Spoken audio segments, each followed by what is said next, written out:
बिस्मिल्लाहिर्रहमानिर्रहीम। अस्सलाम वालेकुम स्टूडेंट्स। आज हमने डेप्रिसिएशन का क्वेश्चन नंबर 5 एंड 6 करना है, तो इसको देखेंगे आज। A company purchase a machinery for ₹1 lakh and the depreciation rate is 10% per annum. Show the machinery account for the first 5 years under reducing balance method. reducing balance method क्या होता है? आपको पता है कि ऐसा बैलेंस जो कि हम बुक वैल्यू पे डेप्रिसिएशन को कैलकुलेट जिस पे करते हैं, वो मेथड हमारे पास रिड्यूसिंग बैलेंस मेथड कहलाता है। इसको डिमिनिशिंग बैलेंस मेथड भी कहते हैं या इसको रिटर्न डाउन वैल्यू भी कहते हैं। तो हमने सबसे पहले जो है वो फर्स्ट ईयर की जो है वो डेप्रिसिएशन लेनी है। पहले साल की डेप्रिसिएशन देखते हैं कितनी आती है। तो बच्चों यहाँ मैंने क्वेश्चन किया हुआ है सॉल्व। तो इसमें कुछ इस तरह से होगा। हमारे पास सबसे पहले बैंक में हमारे पास 1 लाख आ जाएगा। ठीक हो गया। अब हमने 10% डेप्रिसिएशन लेनी है 1 लाख पे। ठीक है, 1 लाख पे 10% डेप्रिसिएशन लेते हैं, देखते हैं कितना आता है।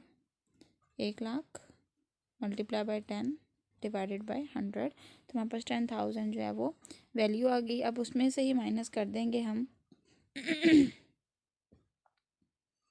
ठीक है, अब 1 लाख में से 10,000 माइनस करेंगे तो पहले साल की डेप्रिसिएशन काउंट होके वैल्यू ही हमारे पास रिमेनिंग रह जाएगी, वो 90,000 रह जाएगी। उसके बाद यही 90,000 हम नेक्स्ट ईयर में लेके जाएंगे बैलेंस बीडी के नाम से। ये बैलेंस हो जाएगा बैलेंस सीडी और ये बैलेंस बीडी बन जाएगा। बैलेंस बीडी का 10% लेंगे। ठीक है, 90,000 का 10% लिया तो हमारे पास आ गया 9,000। 9,000 में अब बड़ी रकम दोनों तरफ लिखी, उसमें से हमने वैल्यू को माइनस किया तो हमारे पास आ गया 81,000। ठीक है, ये हमारी होगी दूसरे साल की डेप्रिसिएशन। उसके बाद थर्ड ईयर में हम क्या करेंगे, ले जाएंगे इसको। 81,000 हमारे पास आ जाएगा। 81,000 का भी इसी तरह से हम 10% लेंगे। तो 10% लेने के बाद हमारे पास जो वैल्यू आएगी उसको माइनस कर लेंगे। हमारे पास बेसिकली वैल्यू आती है 81,000। ठीक है ना, इसका हमने लिया 10%, तो हमारे पास आ गया 8100। अब यही 8100 जो है 81,000, इसमें से माइनस कर देंगे 8100 को, तो हमारे पास आ जाएगा 72,900। सेम एज इट इज़ हमने क्या करना है, इस बैलेंस को नेक्स्ट ले जाना है।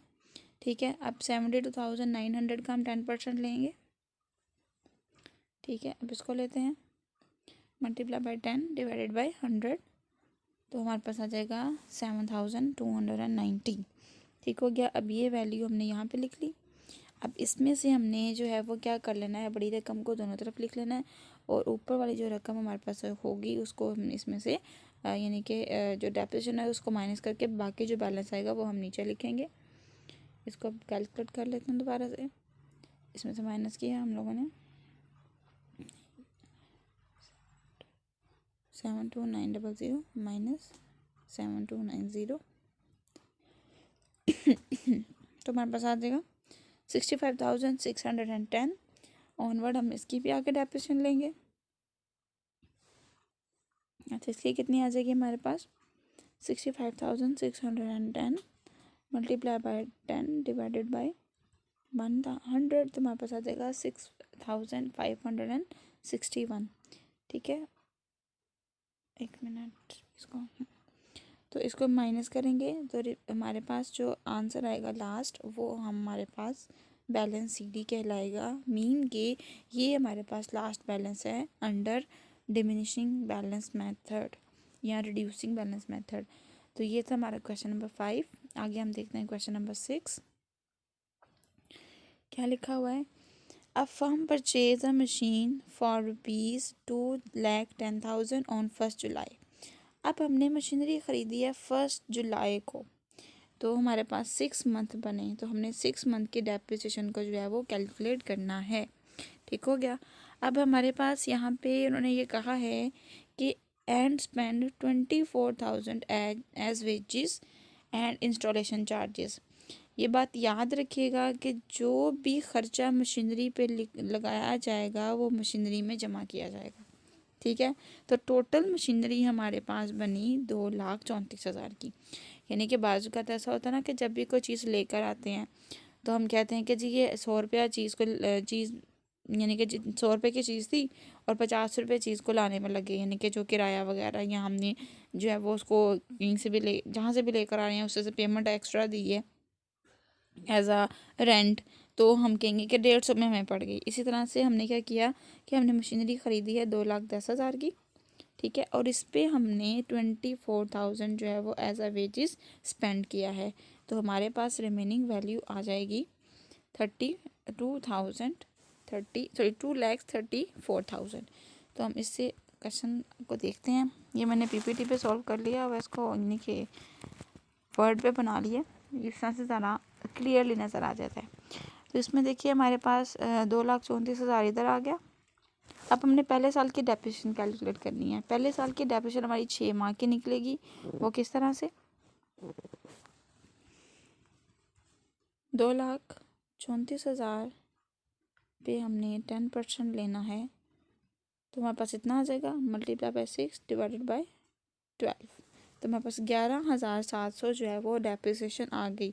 अब हमने क्या करना है, 2,34,000 को दोनों तरफ लिखा और 2,34,000 में से माइनस कर लिया 11,700, तो हमारे पास आ जाएगा 2,22,300, वो हमने लिख लिया यहाँ पे। ठीक हो गया, ये हमारे पास बैलेंस आ गया। अब नेक्स्ट यही बैलेंस सीडी बनेगा, ये बैलेंस सीडी और यहाँ पे बैलेंस बीडी, 2,22,300। अब हमने क्या करना है, नेक्स्ट इस पे डेप्रिसिएशन कैलकुलेट करनी है, 2,23,000 मल्टीप्लाई बाय 10 डिवाइडेड बाय 100, तो हमारे पास आ जाएगा 22,230। अब 22,230 हमारे पास आ गया डेप्रिसिएशन, इसमें से हमने रिमेनिंग बैलेंस जो हमारे पास था उसको माइनस कर लेंगे, 2,22,300, तो हमारे पास आ जाएगा 2,70,000। ठीक है, अब 2,70,000 हमारे पास जो वैल्यू आई वो हम नेक्स्ट बैलेंस में लिख लेंगे।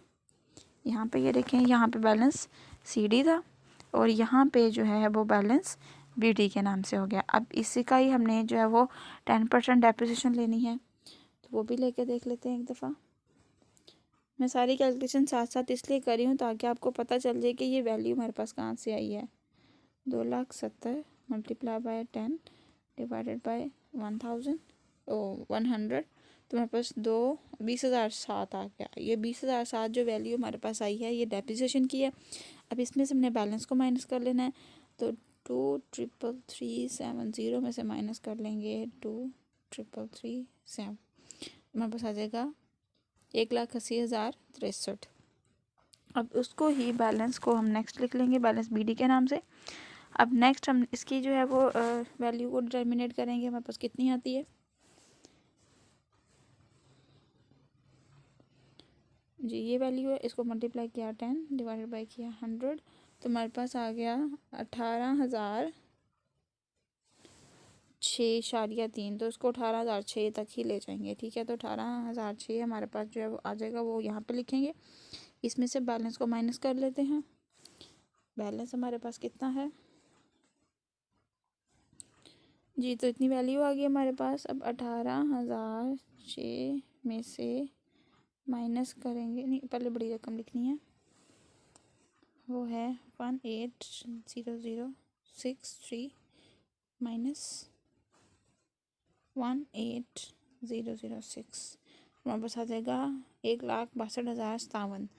तो बच्चों यहाँ पे हमारे पास ये आंसर आ गया है। ठीक हो गया, ये लास्ट हमारा 2016 का बैलेंस ये बन गया। तो बच्चों आप लोगों ने इस क्वेश्चन को करना है, ठीक है। अगर कोई चीज़ समझ नहीं आएगी तो मुझसे पूछ लीजिएगा। और सेकंड क्वेश्चन जो नेक्स्ट है, क्वेश्चन नंबर 7, उसको ट्राई करिएगा। अगर आपसे हो गया तो ठीक है, नहीं तो मुझे ग्रुप में बता दीजिएगा, मैं आपको खुद करवा दूँगी। अपना बहुत ज़्यादा ख्याल रखिएगा। अल्लाह हाफिज़।